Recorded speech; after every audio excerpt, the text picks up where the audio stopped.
Everyone, welcome to our next session of project management and practice management here at the Study Hub. Thank you guys all for joining us tonight. Just a few quick housekeeping reminders before we get started. Please only unmute when called on by a moderator. You may also leave questions in the chat box. Please keep questions relevant to the topic at hand and do not ask questions or share information that would violate NCARB's ARE candidate agreement. Finally, AIA California strongly encourages attendees to be constructive in their comments and questions to the presenters and to see one another, or presenters and to one another, to ensure that we have a session that is productive in an environment that is a positive learning experience for everyone. I want to give a huge congratulations to the following folks: Jill, Nicole, Sabrina, Posha, Melissa, Yuri, and Kyle. Most of these folks have recently passed practice management or project management. Two in particular have passed other exams. One passed all of their AREs recently. So just huge congratulations. If you've passed something recently and maybe since you've registered, please, post it in the chat. I'd love to hear. And just huge congratulations to everyone. All right. And with that, I would like to introduce today's host. We have Amanda Wynne, AIA, NCARB. And thank you so much for joining us, Amanda. I'm going to let you actually introduce yourself. Sure. Let me switch screens here.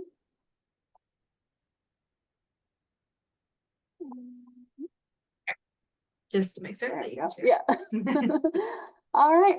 Hello, everybody. My name is Amanda Wynne. I recently licensed as of, officially January 17th, but I passed my final CSE exam on December 23rd of last year. To kind of begin my intro, I was going to kind of walk you through my ARE process. I managed to get it all done in under a year. My goal was 14 months and I did it in less than 12. So just to kind of introduce my path to licensure, I did my career and my education sort of completely backwards. I went to community college and then I got the job, and then eventually I went back to school. I went to New School of Architecture and Design and graduated in 2016.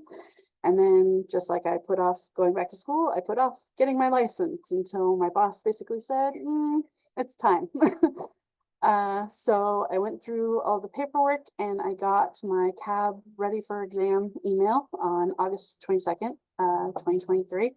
And I said, okay, it's time, let's do this. I'm committed. And I sat down and I looked at the NCARB practice exams, and without any knowledge whatsoever on any of the exams, I went, PDD, that's construction documents. That's what I do every single day. So I did the NCARB practice exam on August 23rd and failed it spectacularly. And I thought to myself, wow, I don't know anything. And that gave me a real crisis of confidence. So the way I really actually started for these exams was I am exactly where you are right now. I hopped onto one of the AIA study hubs in November of 2023 for practice management. And I went, oh, I actually do know some stuff. So that sort of started my process, and I started gathering materials, and I put together a timeline for myself. And I said, okay, it's about to be 2024. I am turning 40 April 1st of 2025. I want to be licensed by the time I'm 40. So that gives me 16 months to do 7 exams. And I thought that's aggressive, but it's doable. And then I set an even more aggressive goal of, okay, I want to do 3 exams in the first 3 months. Pass or fail, I just want to take 3 exams. So I started officially studying January 1st of 2024. I sat down with my books. I did the NCARB practice exam for practice management, since that's what I started with the AIA Study Hub, and took the test. And I went, okay, I need to work on these areas. So I did some reading, I did more practice tests, more questions. I scheduled the exam, and then the week of my exam, I got a 48-hour flu. So I had to reschedule it for February 9th, and I passed it. And then I was off and rolling. From there, I scheduled construction evaluation. I have a lot of construction experience, so I didn't have to study as much for that one. It's still a difficult exam, but I passed it at the end of February. And then I went on to practice management, scheduled that one for the end of March. Again, life got in the way, so I had to push it a little bit. Ended up passing it April 10th of 2024. And then my plan was to take a break, but I was on sort of a momentum, and I was like, nah, I'll do the next one. Bring on programming and analysis. I can do it. And that's where I got my first fail. I was burned out. I was studying every single day, and I needed a break. And that was the real problem with programming analysis the first time. I didn't have enough brain power to just kind of maintain the information that I needed to. So I took a little bit of a break, and then I started studying for very beginning of June for programming a project document PDD. And that's where I got my second fail. But I knew I was going to fail that one because that test is a beast. That is the hardest test you will ever have to take. I tell everybody in the office that is studying, if you can pass that one, you can pass the others, no problem. That one, and I can talk a little bit more about that once we get through everything, but that is the great white whale.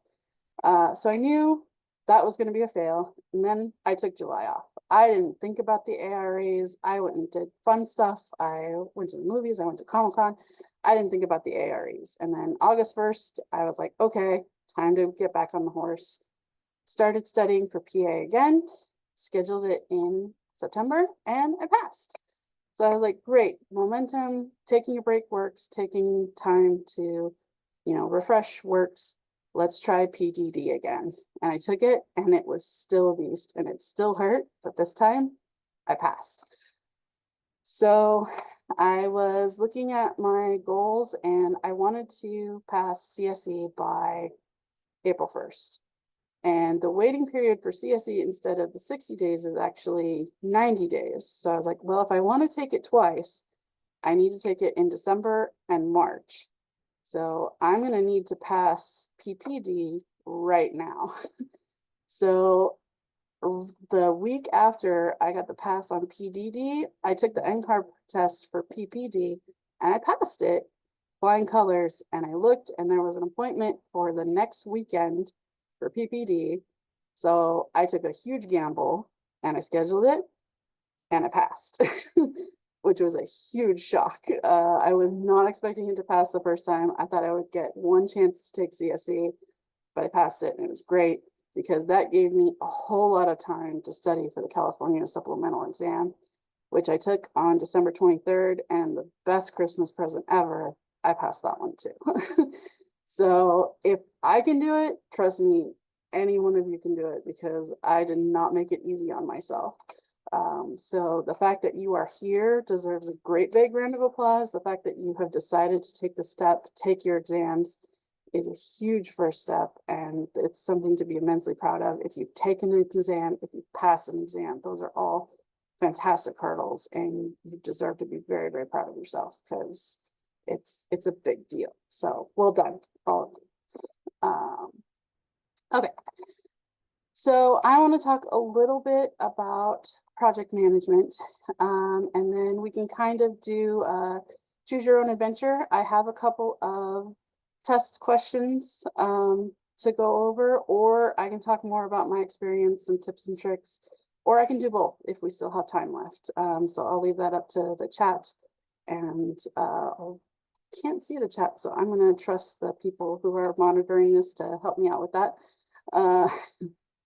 But project management, so NCARB describes project management as this division will set objectives related to the management of architectural projects, including organizing principles, contract management, consultant management.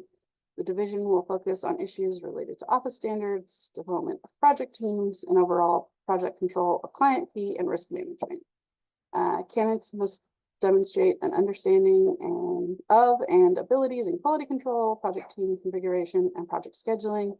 In addition, candidates must demonstrate the ability to establish and deliver project services per contractual requirements in collaboration with consultants.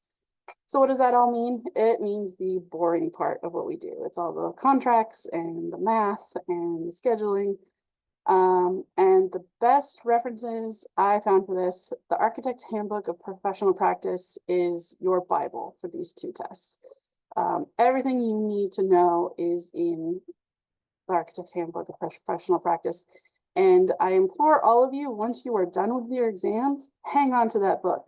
It makes me so sad when I see people are done with their exams and they immediately put that book up for sale. You're going to need that book for the rest of your professional career. It has so many great references inside that you will need running a firm or not. You're going to need the AIA contracts, especially the ones broken down in the AIA handbook. And for the AIA contracts, there's nothing better than Michael Hanahan's lectures. You can search Michael Hanahan. He's the Future of Design on YouTube. The best advice I can give you for these two exams is print out those AIA contracts, have them in front of you, and listen to his lectures. He will go through point by point, and by the time he's done, it's like 8 hours of audio. You will understand everything that has to do with the B101, the A101, all of the required contracts. He goes through them all. It's a fantastic resource and it's free. So please use those. I would not have passed without those lectures, and it's a whole weekend of studying, but it's worth it. The other resource I used was this. This is how I kind of got other resources to use. I was introduced to Hyperfine and Ben Norkin. I was introduced to ARE questions. This is a fantastic resource to find other resources to use in your studying. As far as practice exams and questions, I always started with the NCARB practice exam. I would go arequestions.com. That one is fantastic questions, very similar to what you would encounter on the NCARB exam. Hyperfan, Ben Norkin got me through all of the math that I didn't understand. It was great. My firm provided the ballast. Me and my study partner found that the ballast reading was better than the exams as far as question content, but it's definitely a great read and a great way to study. And then I would just watch Black Spectacles, just the free quizzes they have available on YouTube. They go through a lot of different content. It's a great free resource to use. So going into that, there's about 10 people at my firm who are kind of studying and going through our different AREs. And one of the questions that continually came up kind of in this section was scope creep. So I thought we could talk a little bit about scope creep and what that means. So from the Handbook of Professional Practice, for client satisfaction and project success, and thereby dispute avoidance, the most important section of any architectural agreement remains quantitatively detailed scope of work. Nevertheless, some provisions will inevitably carry some potentially open-ended or result-ended clauses that can be open-ended. In addition, the inherently fluid nature of the design and construction process, as well as ingrained service mindset of architects and their design teams, means that new issues can arise and the original scope of work may be stretched or expanded by ambiguities, events, or conducts. This is broadly referred to as scope creep, and it presents multiple grounds for disputes as a prolonging of these disputes. Now, that's a lot of words. What does that essentially mean? It means we're designers, things are going to change. Change through a project in the design process is inevitable. Everybody should know that from school. Anytime you start a project, it never looks the same at the very end. Stuff's going to come up. Clients are going to make decisions and suddenly remember that they want this thing. So when does that process go from the scope of work in the B101 to scope creep? And I would argue that scope creep happens when the project timeline or the project budget is significantly affected by the changes that are being requested. If you are designing a house and the client suddenly wants to flip it 90 degrees and add 3 bedrooms and add a pool and all of that, that's going to affect your schedule. That's going to affect your budget. So all of that is scope creep. If you're making little changes here or there, that's normal part of design, and that's part of your scope in the B101 contract. Any questions so far? Nope. Okay, good. All right, so a little practice question here. A project scenario. So project scenario starts with I, the owner, want $1 million house with a pool, spa, 6 bedrooms, and 4 baths. I, the architect, will design you $1 million house with a pool, spa, 6 beds, 4 baths. So that is an event. And then from that event, the owner says, oh, I've decided that I also want a tennis court and a professional chef kitchen. Can you do that? And the architect says, I can. That will take 4 extra weeks and will cost $30,000. The budget for the house is now 1.3 million. And the owner says, agreed. So that is 2 separate events. Then, after the design is finished, permit is acquired, and the project goes out to bid. Lowest bid comes back at $1.5 million. There's no unusual market spikes on building materials, so something was off in the architect's original estimate. So the architect comes back and says, well, we have the scope within the drawings, but maybe we got carried away in the design. If we change the specified super rare wood countertops in the chef's kitchen to something more common, and these finishes in this bathroom, et cetera, the budget is now $1.32 million. So these 4 events, one could be defined as scope creep, one as value engineering, one is the scope of work in a B101, and one is an additional service. So which one is which?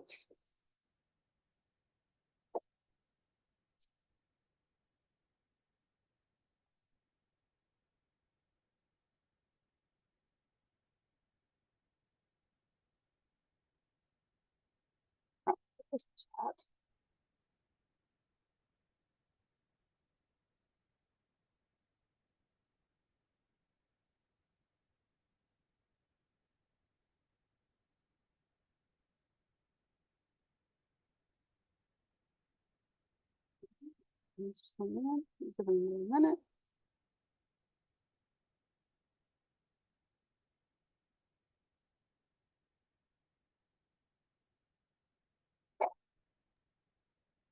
Guys, this is a matching question, just to clarify. Oh, yeah, yeah, so one of these is A, one is B, one is C, one is D.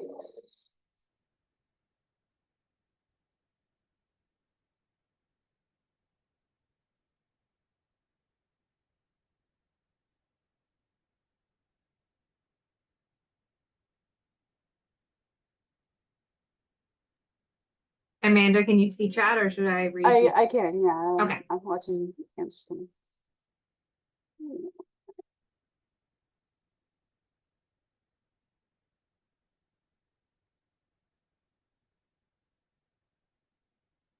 Okay.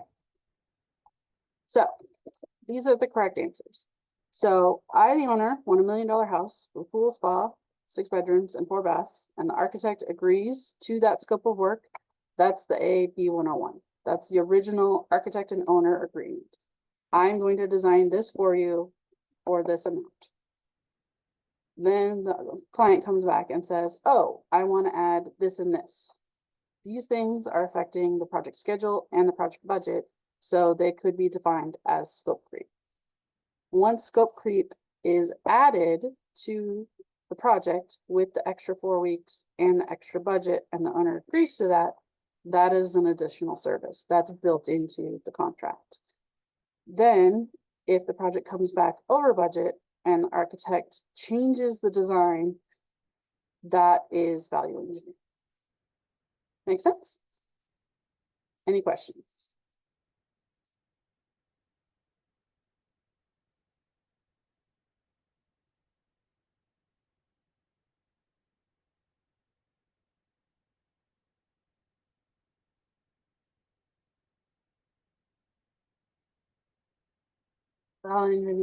Value engineering is not clear.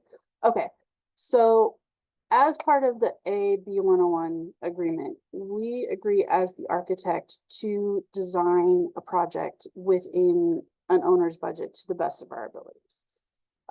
So the understanding is I'm going to design you $1 million house. So the entire project of this house is going to cost $1 million. With the ad service, I now tell you that the cost of the house is $1.3 million. It is my understanding that I'm going to adjust this project to cost $1.3 million. It shouldn't cost you more. So if we send the project out to bid and the project comes back at $1.5 million and there's no unusual market spikes or anything, then we have not fulfilled our end of the agreement. So we, as the architect, need to go back and look at our design and adjust it so that it falls within a reasonable amount of the original budget. Does that make sense?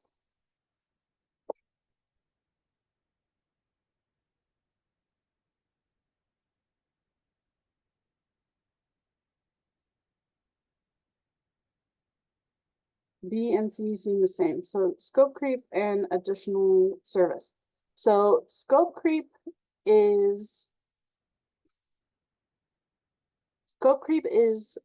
items that are not originally in the scope of the B101 that the client requests.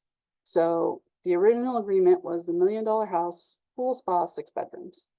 So the owner has come back and says, oh, I also want you to design the tennis court and I want to upgrade a traditional kitchen to a chef's kitchen. Ideally, there's, different appliances going to require different engineering. So that adds to the original scope. And that is a client request. So that is a client requested change to the B101. Additional service is adding that to the original contract. So the owner can make as many changes as they want, but we will not actually put them into effect unless we have a contract. So that's what the additional service is for. So, if you're designing the $1 million house and the owner goes, oh, okay, well, this bedroom is 500 square feet and this one's 700 square feet. Can we make them both 600 square feet? That's a minor design change.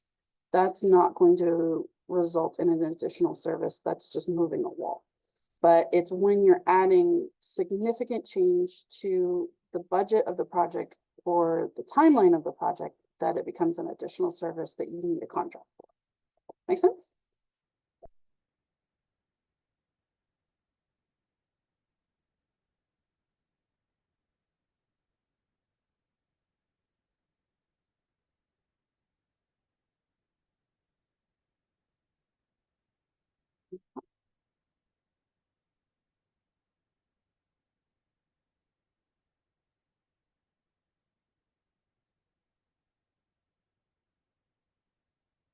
I'm not seeing anything come in the chat, so I'm going to move on. The next question I have is, one of those fun math word problems. So labor allocation. So an architect has a total design budget of $210,000 for a supermarket. The design schedule is 8 weeks long at 40 hours per week. 35% of the design is allocated to the design consultants. The firm intends to achieve a 3.0 multiplier for all employees. 20% of the principal's time will be allocated to this project. Utilization of the project architect, job captain, and drafter should be maximized. So in this table here, you're going to assign the number of hours below for the proper staff member to finish the labor schedule. Not all of these numbers are going to be used, and some of them might be used more than once.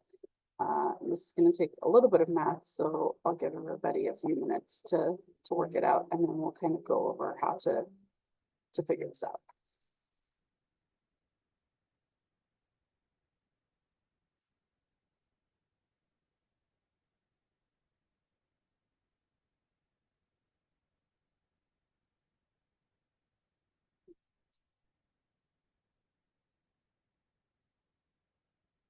And Shoei, I see your question.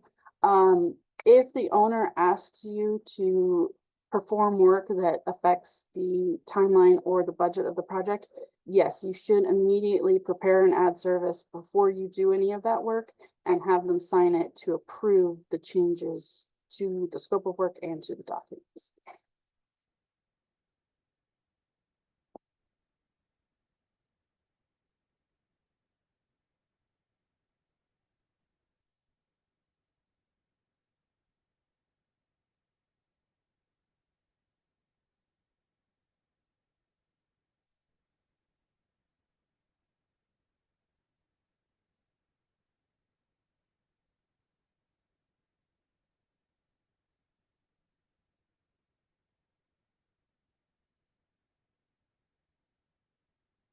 As you're getting your answers, feel free to throw them in the chat so I know when people are ready to go.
We just made it so people can unmute themselves if they want to vocalize their answers. I know it might be a lot to type into the chat.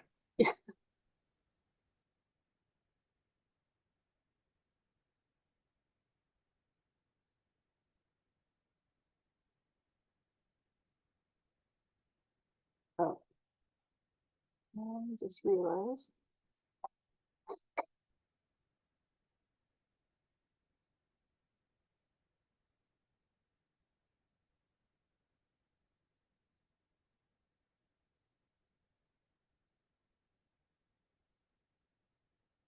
Yeah, I just realized there is a typo on this slide. I fixed it. You'll see it on the subsequent slides, but one of the answers is not right on here. But all of the others should be available, but the project manager number is not right. This should be 22.95 hours or 24.95 hours. Spoilers.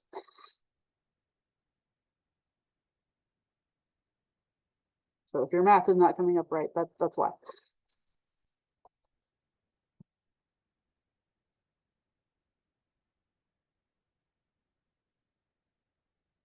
Okay.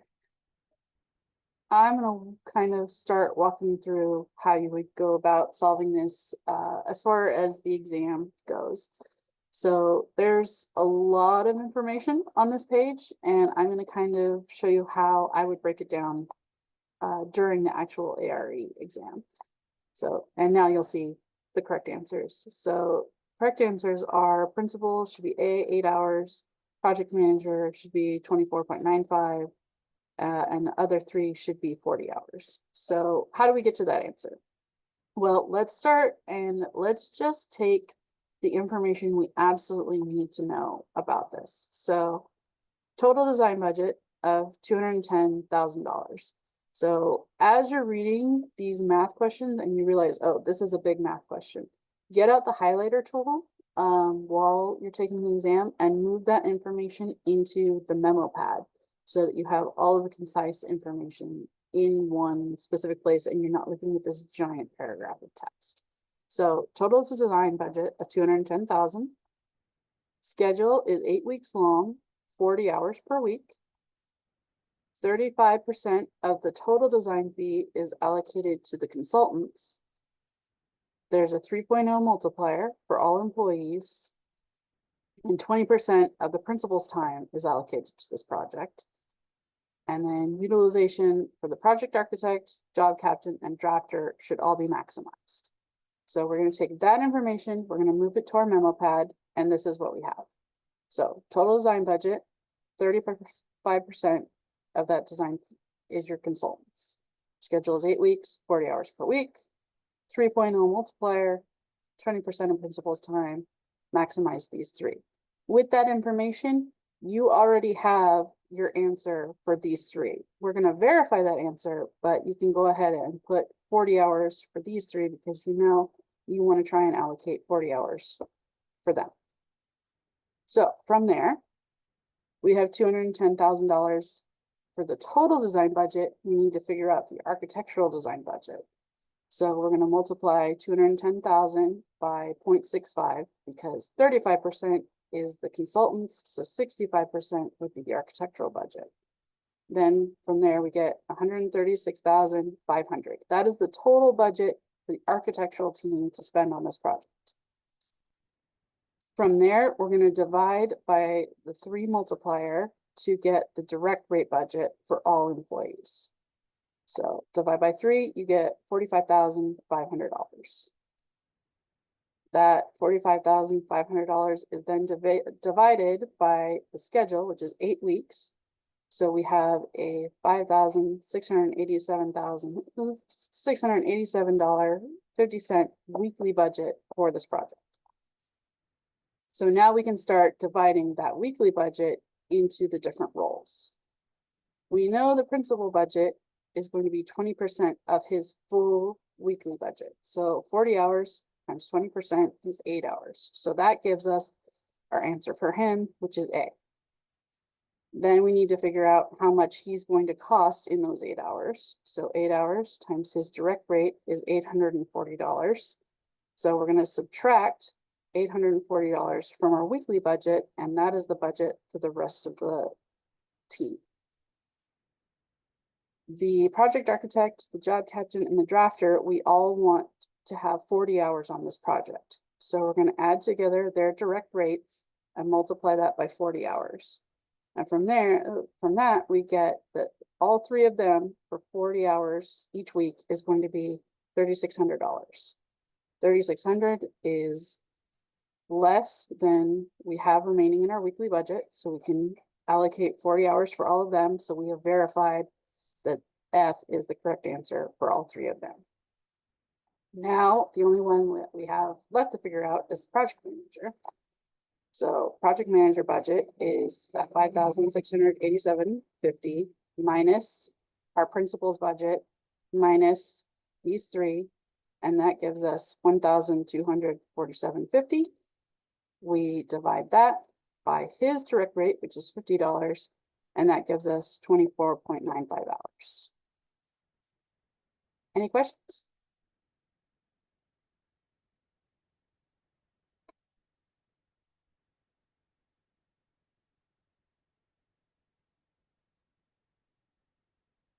I don't know, Ashley, are people still able to unmute themselves? It might be. Yes, they can. Okay.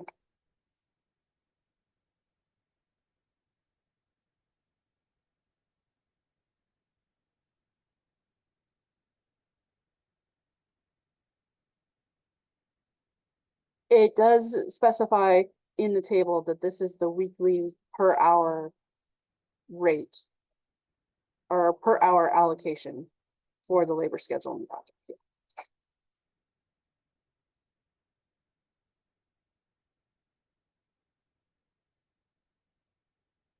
Thank you, Morrissey.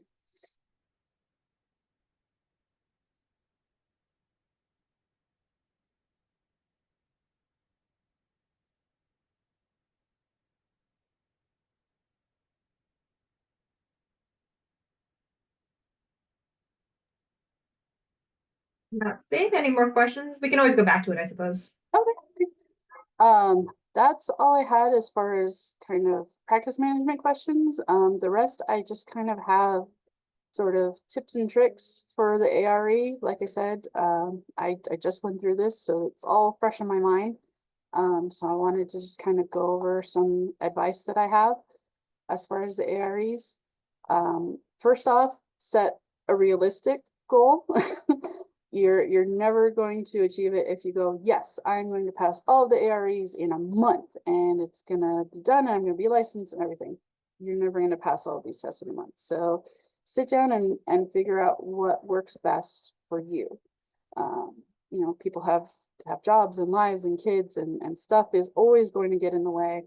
Like I sort of talked about with my schedule, you know, I got a flu, I had to go to a funeral, I had to reschedule things, but I kind of having that goalpost of that 16 months helped me stay on track and say, okay, I need to get this done by this date.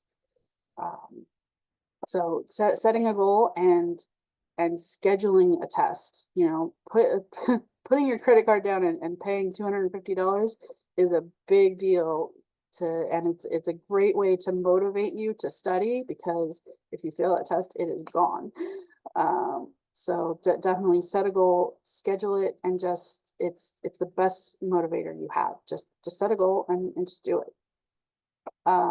Get a team or a study buddy. When I was kind of setting up my study materials, I was having dinner with some friends and my buddy Jason was at new school with me, and he was like, yeah, my boss is getting after me too. And I said, well, I'm starting studying in January.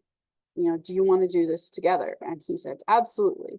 So we set aside every Monday night, we would get together from 6 to 9 p.m. and we would study, no exceptions.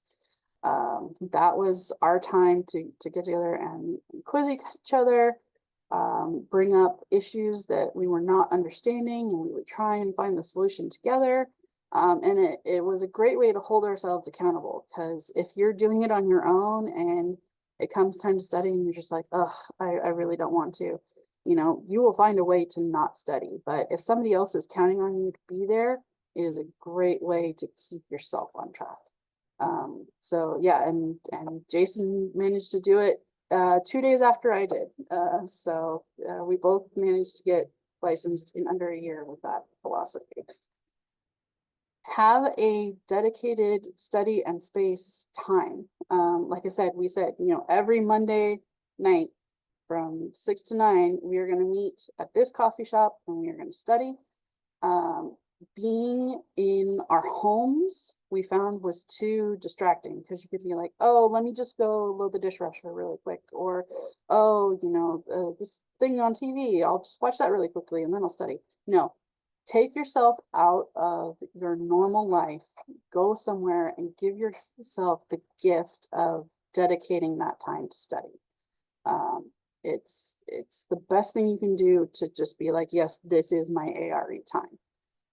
Because if you keep yourself in your space, you're going to find reasons to not study. Do something at least for an hour every single day. I read from Ballast, I did practice test. If I was just like, I can't read anymore, I can't do it, I put on YouTube and I searched ARE and I searched the subjects I was studying for, and I just watched videos and I let them talk at me for a while, and I was like, tell me something I don't know, you know, take me through practice questions. That's what Black Spectacles was really great for that. I would watch it at 1.5 speed, because they are very, very thorough, going through why every single wrong answer is wrong. but watching it kind of at 1.5 speed, I could kind of gauge the information.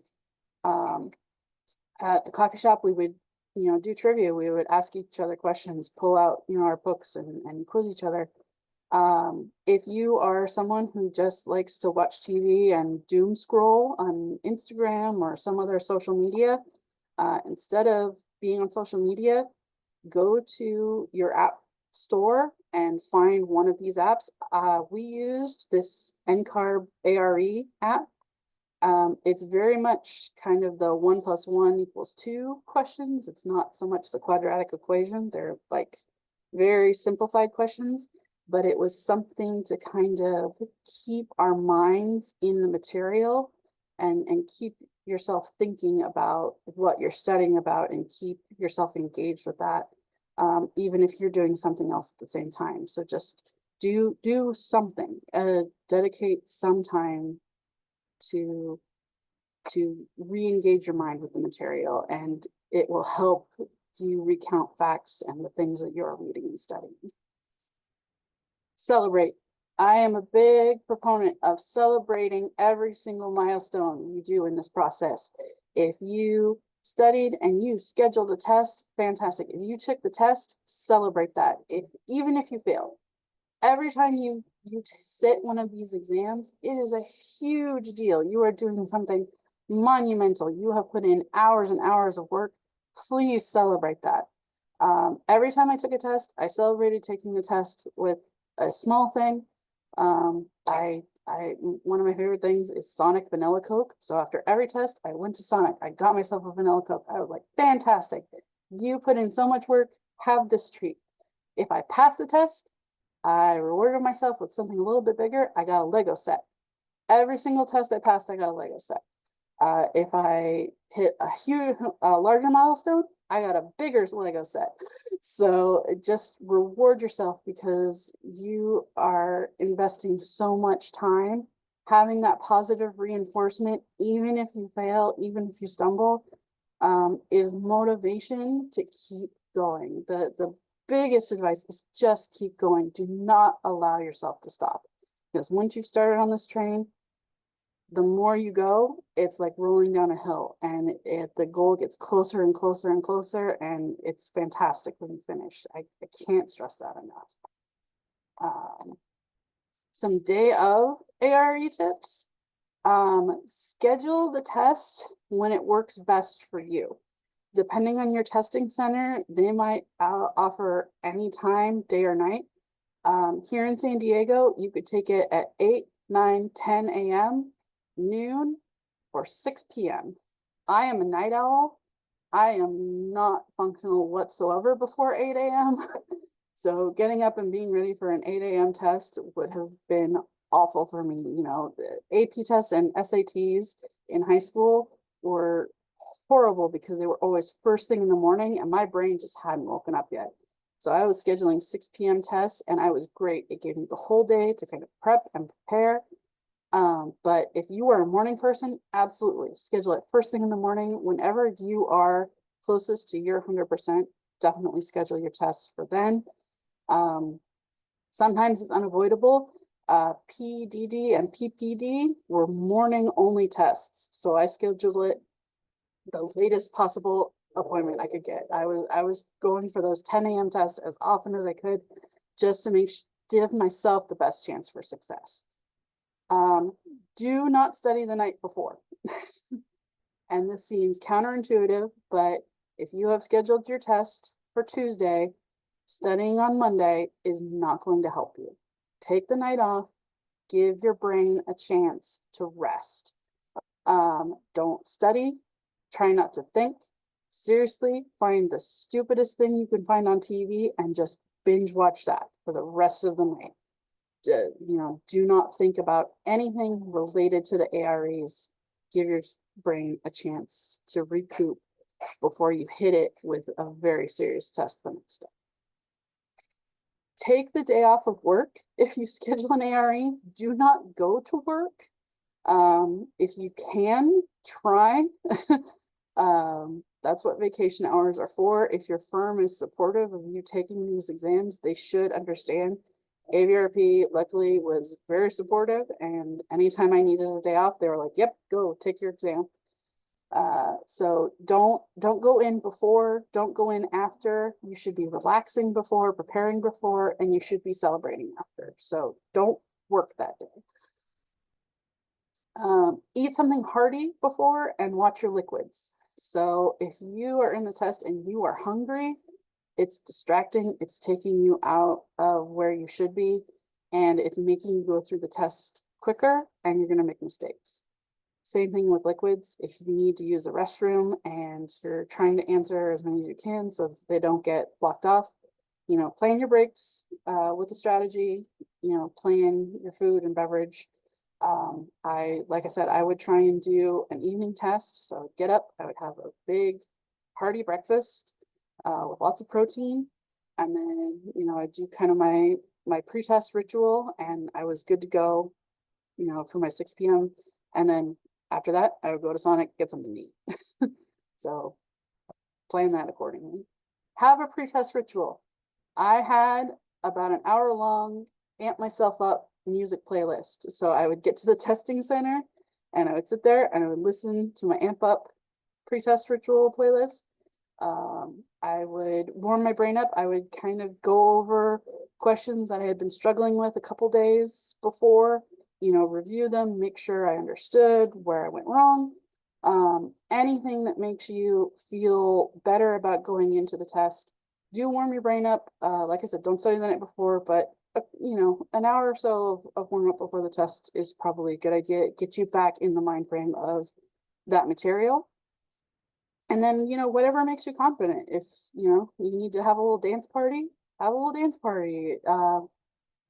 This, I discovered this halfway through my exams, and it seems really, really silly, but I stand by it. Secret weapon is the superhero pose.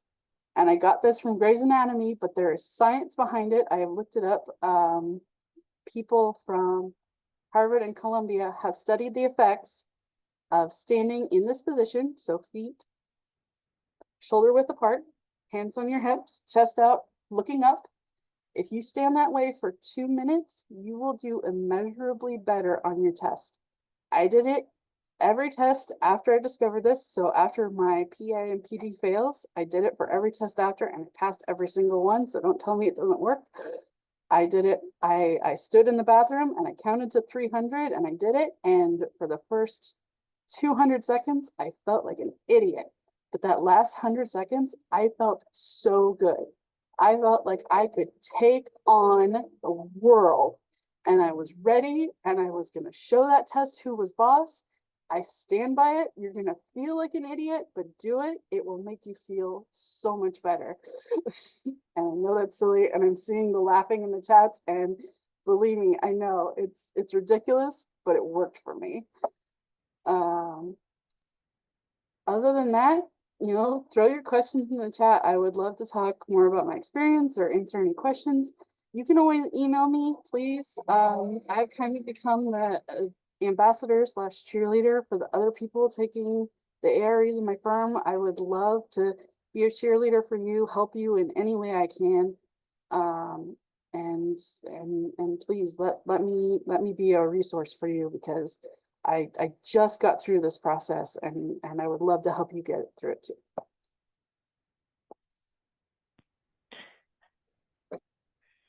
Hi, Amanda. Can I ask a question? This is Shohre. Yeah, absolutely. Thank you so much for your great presentation. It was very inspiring and encouraging us. I have a quick question regarding PcM exam, or most of the exam, like the mock-up exam at the NCAR. They named the companies, for example, ABC Architects, right? NYC.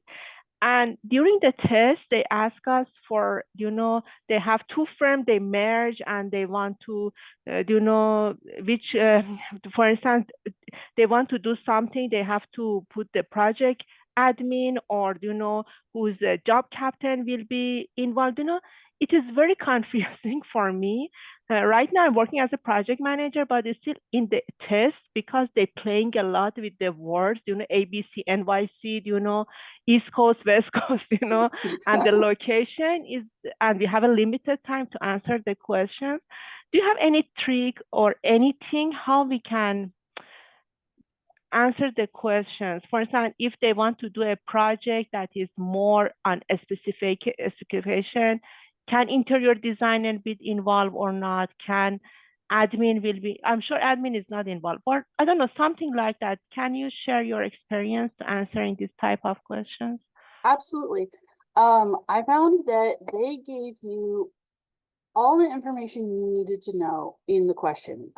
If it was a case study, all of that kind of administrative stuff, it's all in the prompt. The highlighter tool is your best friend. Use different colors, especially, and I get, yeah, ABC, NYC, it gets confusing. Highlight for each firm, highlight the different information in the different colors. That helped me kind of differentiate things when I was figuring it out. I was like, okay, these facts apply to this person, these facts apply to this person. So in the memo pad, I would have 2 different tabs.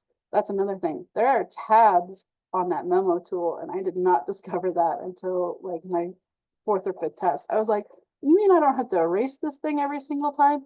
I was dying for a piece of scrap paper in every single exam. But yeah, no, use the different tabs, put information, just separate it whatever way makes your brain work best. Does that make sense? Yes, thank you so much. Great. Yeah. Thanks.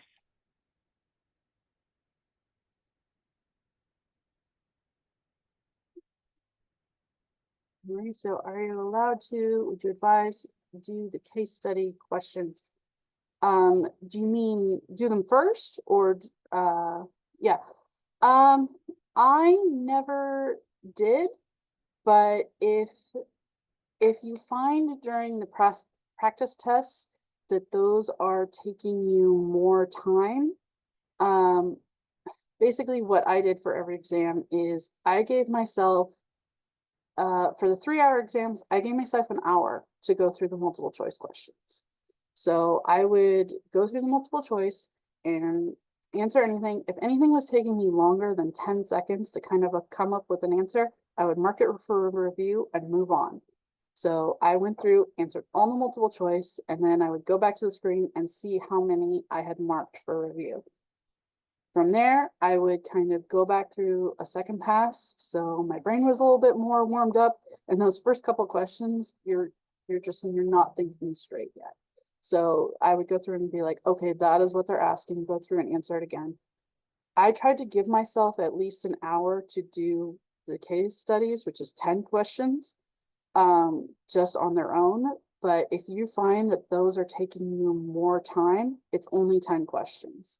So it's worth less on your exam than those multiple choice. So my best advice is get those multiple choice out of the way and then move on to the case studies. If they're taking you longer, it's not going to help you to have more time on those than to get the multiple choice. Does that make sense?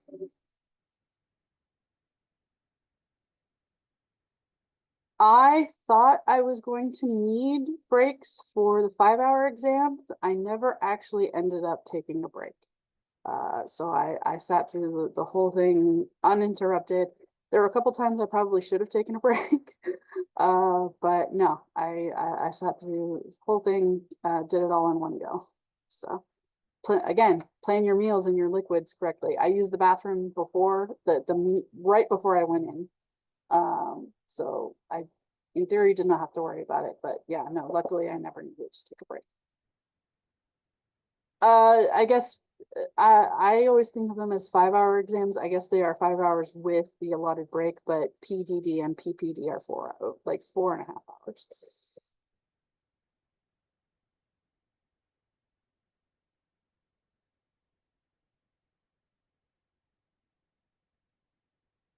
Yeah, the practice exams and PA are all 3-hour exams, and then the other 2 are 5-hour exams, but it's a little less than that. That's including the time for the allocated break.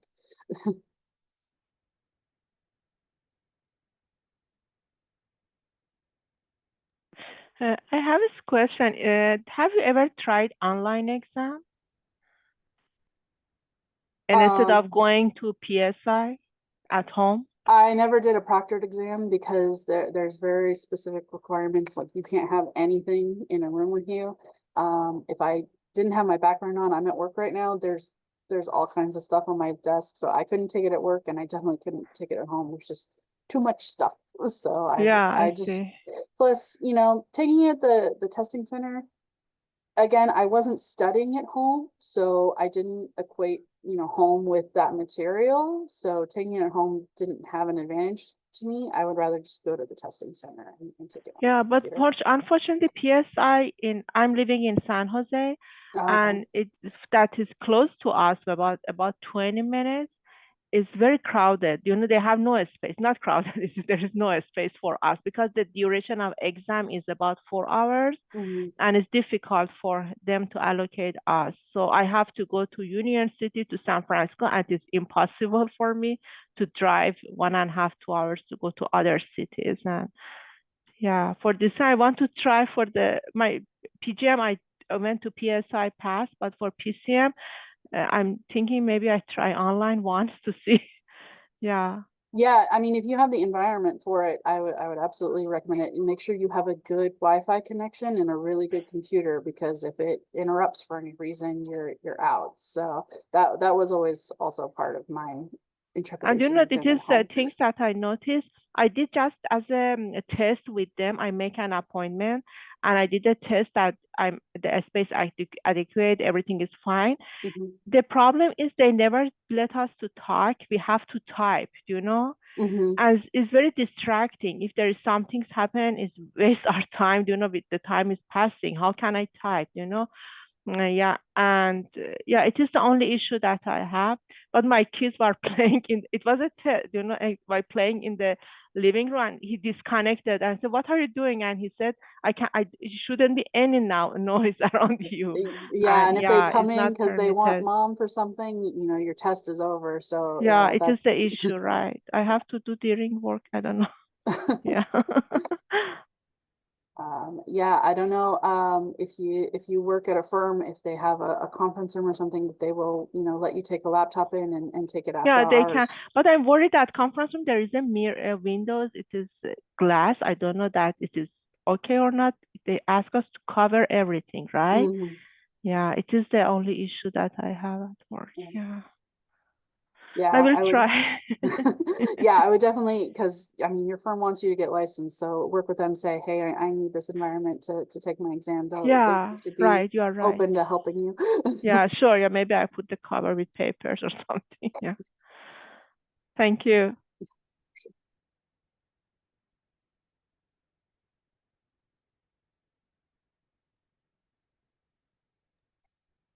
Not seeing any other questions in chat. Okay. Yeah, I mean, again, if something comes up to you, feel free to email me. Ashley has my email. I can bring it back up. Uh, oh, but Ashley, did you want to talk about upcoming? Yes, so this month's a little special, or I guess the next few sessions are a little special. Next week, we actually do have another session. It's going to be on the CSE. And then after that, we go back to PcM, PjM, and that is our last session before we move on to construction evaluation. So keep that in mind. We only have one PcM, PjM left. If you have any colleagues or anyone else who is studying for CSE, or anyone who's going for reciprocity, let them know. Obviously, this is open for anyone, members or non-members. So I hope to see you guys over the next 3 weeks. And as someone who has just taken the CSE, Matthias is great. His quizzes, there's two things to study for the CSE. There's the whole enchilada, and then there's his website. His questions are great, so he's definitely tune in if you're getting ready to take the CSE. He's got a good program up and running. Well, thank you so much, Amanda. This was such an enlightening session. It's great to have you on as someone who had attended our sessions in the past and seeing how successful you were on your own. I mean, it's amazing to see what you've done. I'm very, very grateful to you guys for setting this up. Like I said, if I hadn't stumbled upon that practice management or project management session, I don't know where I would have gotten the confidence to start studying. So thank you guys. Well, thank you so much for coming back and being a host. We really appreciate it. And thank you everyone for joining us tonight. I hope to see you guys next week or the week after that. And have a great rest of your evening. Go eat some dinner. Thank you. Thanks all. Thank you so much.